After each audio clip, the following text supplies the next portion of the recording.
ma ei saa aru, mul on kõrini sellasi lapsepõlve haavad, vanemate haavad, vanavanemad haavad, kuradi suguvõsa juba ära tervendatud, mul on kõrini sellest, kuna ma lõpuks saan normaalset elu hakata elama, siis mina pean tegema läbi mitu hingepimedat tööd, mitu depressiooni, tsüklit juba ärevuses, miks mul peab olema mingi kuradi 100 sümptomit? Nii, kohe otsin teie toimiku.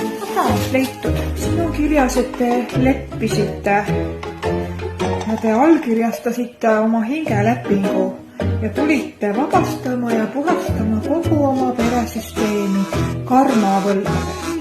Vabastama ka nende emotsioone, sellepärast, et nemad ei saa sellega hakkama. Nii, ja siis sa valisid ise omale need vanemad, sa valisid ise omale need õed ja vennad. Ja, nii. Ja see olete kõige teadlikum siin peresüsteemis ja sellepärast, et te olete kõige teadlikum ja saate kanda kõige rohkem. Siis sellepärast olete te seda kogemust siin kogenud. Teie ise nõustusite sellega. Nii et